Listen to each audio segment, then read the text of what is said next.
Hi there, hope you're all well. It's time for chapter 20 and 21 of Wizard in My Share by Simon Farnaby, illustrated by Claire Powell and read with the kind permission of Hodder Publishers. And in our last chapter, Merdyn and the children had been practicing magic in the garden.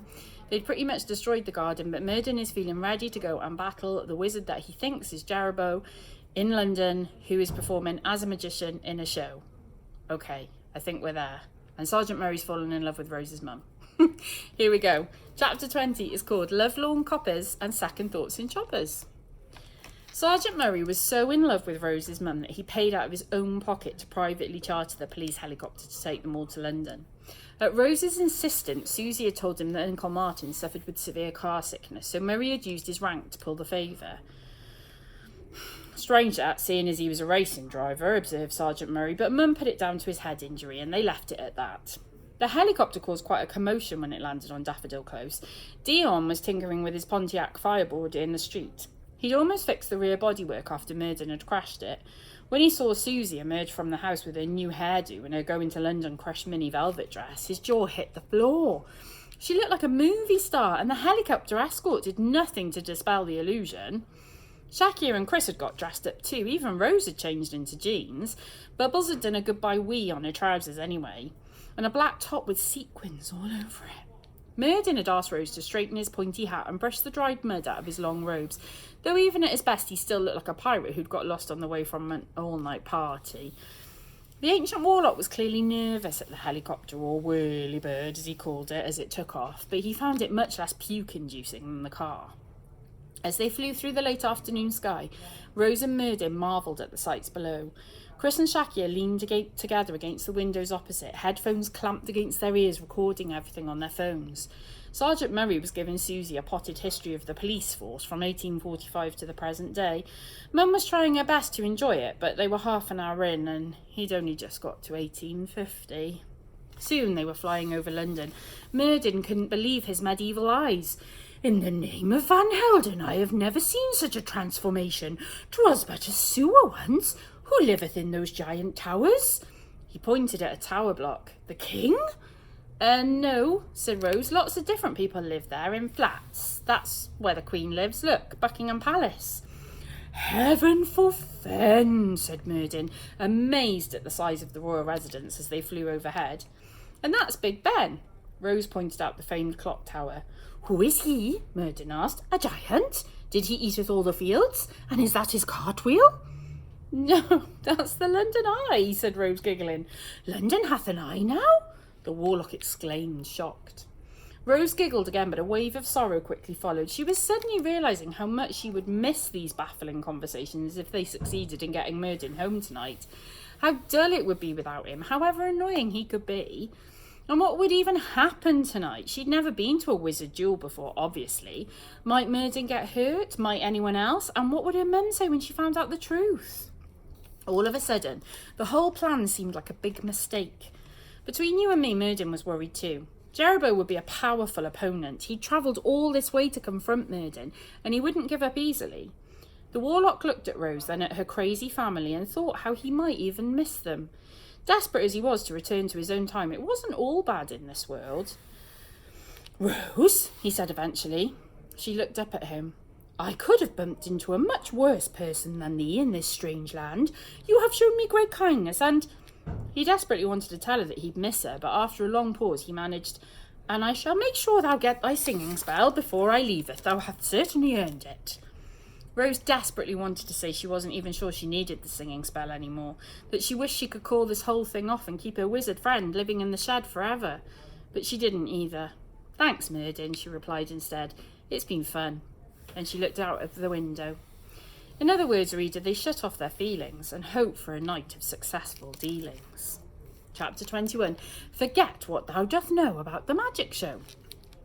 At last, Rose, Merdyn the Wild, Sergeant Murray, Susie, Chris and Shakir arrived at the theatre to watch Jerobo the Great. Merdyn attracted some very odd looks from the other theatre-goers as he passed through the gold-painted foyer. Inside, they found Sergeant Murray had pulled some favours with the management too, probably by threatening them with jail, and got them fantastic seats right in the middle of the stalls. The Scarlet Auditorium was packed and the atmosphere crackled with anticipation.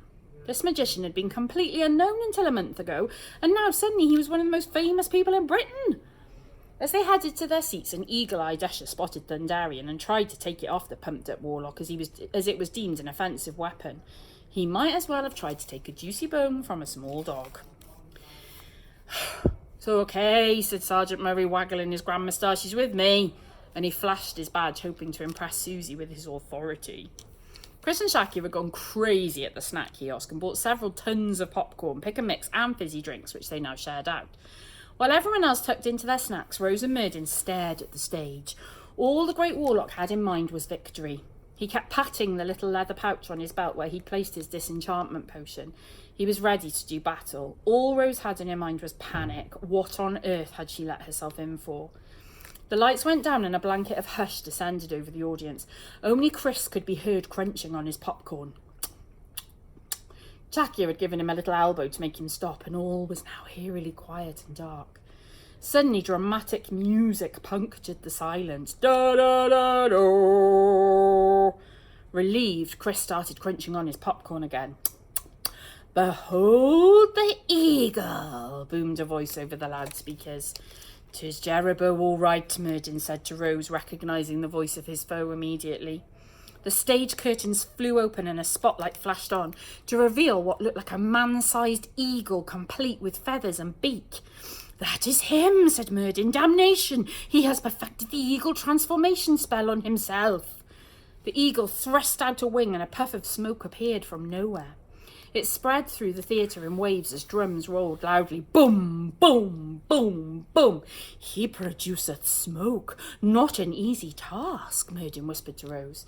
Rose knew, just as the audience did, that pyrotechnics could produce pretty spectacular results in the 21st century, but could they really do something this atmospheric? Surely not.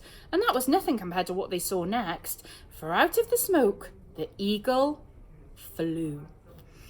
"Gad's budlikins," Merdyn exclaimed in awe, "with such speed he flieth." The crowd was enraptured. Oohs and ahs rang throughout the theatre, mingling with the jaunty flute notes that now trilled through the air as the eagle soared over their heads. Flap, flap, flap. Even Rose was gobsmacked. It was incredibly impressive. She couldn't see any ropes or wire anywhere. This guy was the real deal. He must be a wizard from the past. Onto the stage came an actor dressed as a gamekeeper, complete with tweed jacket, deerstalker and +4s. "Damn these pesky eagles eating my crops," he bellowed hammily. "I'm gonna shoot him dead." He produced a shotgun from behind his back and took aim. "Boo!" went the audience happily. The eagle shrieked when it saw the gun. "Caw! Caw! Caw!" Bang! The gamekeeper's shotgun rang out. Merdyn grabbed Rose's arm. "Ow!" said Rose, feeling a bruise forming already. "He shot him with the little cannon," Merdyn hissed. "The little carry cannon." The Warlock was hypnotised. Above their heads, the eagle swirled in circles as if shot dead, limply spiralling downwards with the spotlight upon him. And then, miraculously, he sprang to life again. The theatre lights flashed every colour of the rainbow. Flash, flash, flash. The music reached a crescendo. Da-da-da-dum, da-da-da-dum, da-da-da-dum. And the Birdman reached into his own mouth and pulled from his teeth a bullet. The crowd went berserk. Merdyn almost found himself clapping too, and Shakia, Susie, Sergeant Murray and Chris were applauding wildly. But Rose wasn't, because she'd spotted something that made her heart sink. She'd been as entranced as Merdyn until Jerobo the eagle had landed back on the stage, where she was sure she saw him unclip a wire from his belt, which then shot up to the gantry at lightning speed. What kind of wizard would need a wire to fly? Rose felt the blood drain from her head to her toes as the answer came to her. The kind of wizard that was not a real wizard from the Dark Ages, that was who. In Rose's brain, alarms went off like a blaster. This evening might end in total disaster. Join me next time for chapter 22. Have a great week, everyone.